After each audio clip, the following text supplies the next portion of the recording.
All right, YouTube. Once again, it's Kennard Vernon Stewart here for the podcast. We're talking Auburn football. Go ahead and smash that subscribe button, the like button.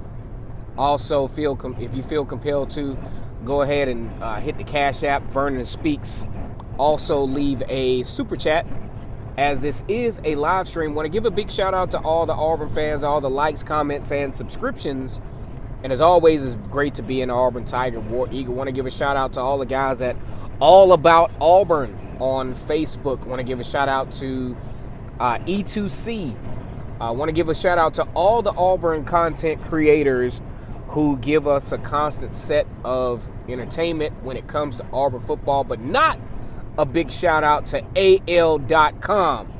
AL.com had been a source, and that OC23 or whatever that was, it was a constant source of negative publicity. We're going to get to that here in a little bit.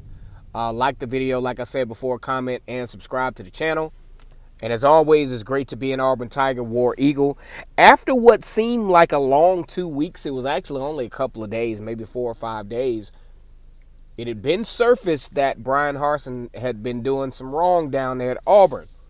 As a matter of fact, it was enough wrong for the administration to say, hey, you know what? We need to look a little bit further into this thing, and we might have to, in a very, very terrible fashion, we might have to pull the plug on Bryan Harsin. I mean, stories just kept surfacing. Some on the lewd side, some on the, he's a dictator side.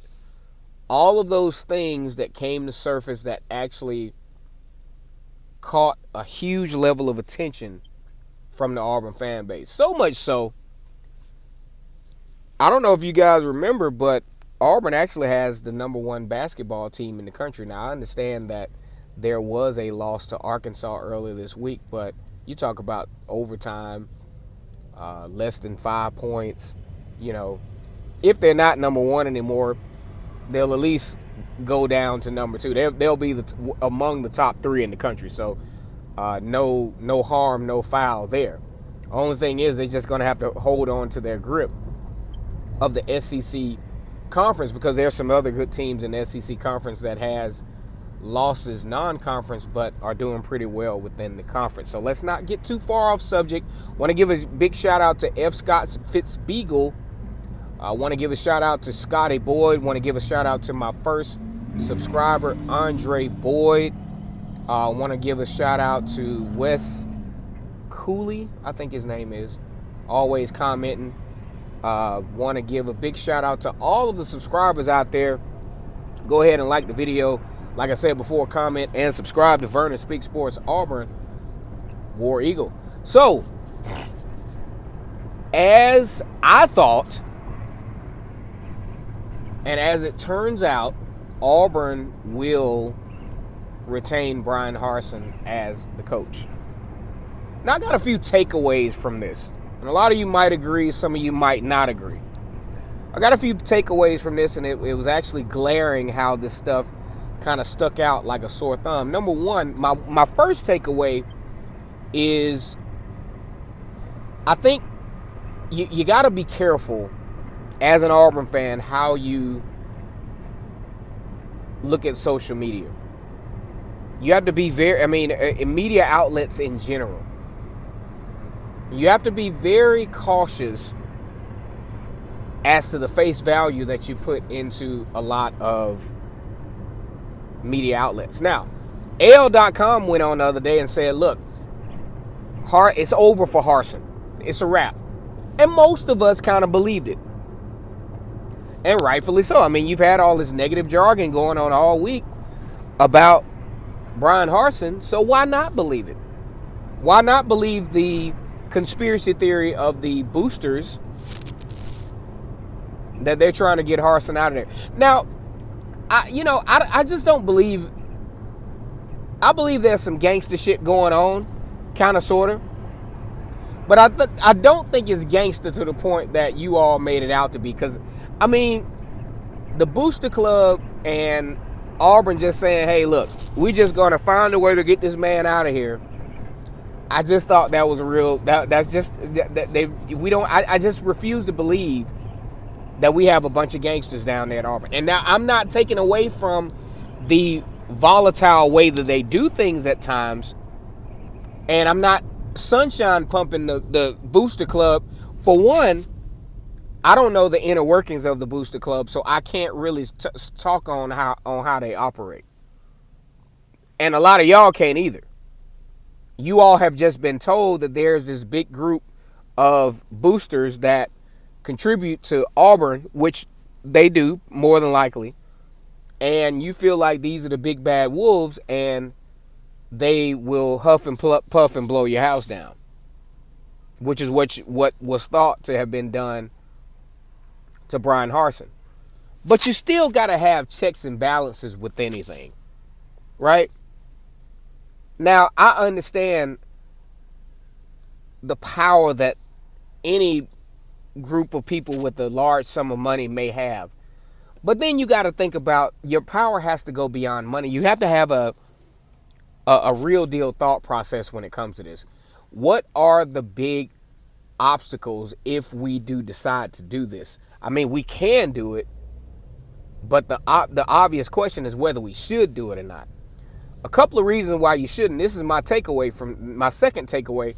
The second reason why you shouldn't do it is number two, the second takeaway is at the collapse of possibly a great majority of the team. No matter who you bring on, you talk about 3 weeks before spring training, you bringing on a head coach. And guess what that head coach is going to probably want to do? You remember Gus Malzahn being fired in 2020, and a few weeks later, none of the coaches were still there. You talk about a 3-week turnover. You gotta hire a new coach.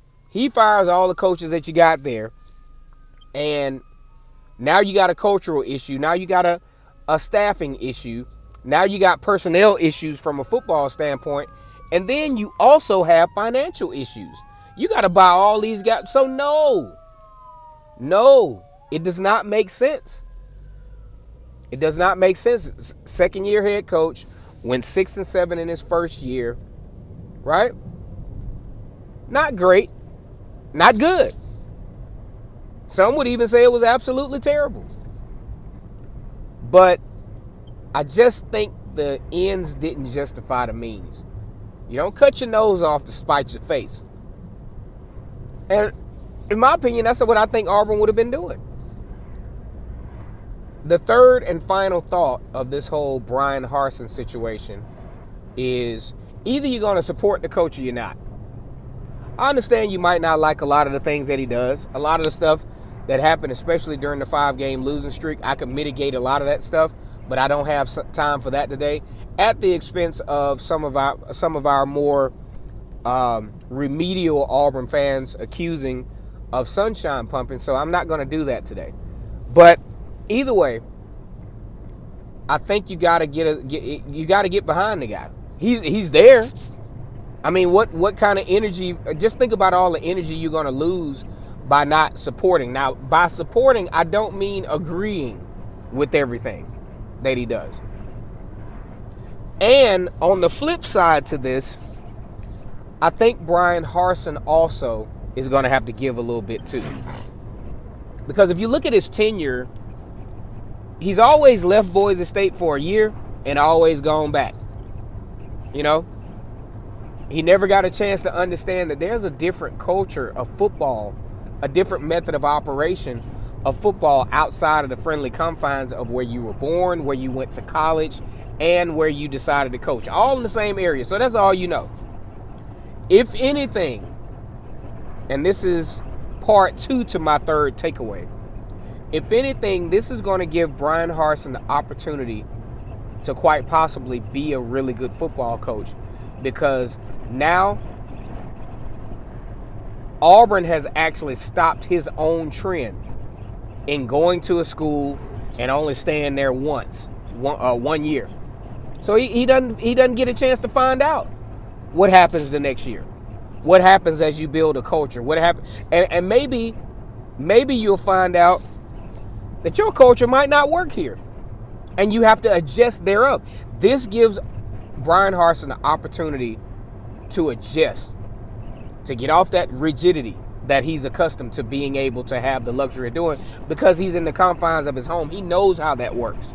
He knows that shit works out there. But now he's in a whole nother world to where he has to figure out what works out here. This is my time. Kennard Vernon Stewart here for the podcast. Talking Auburn football. Go ahead and like the video, comment, and subscribe to Vernon Speaks Sports Auburn. And as always, it's great to be an Auburn Tiger, War Eagle.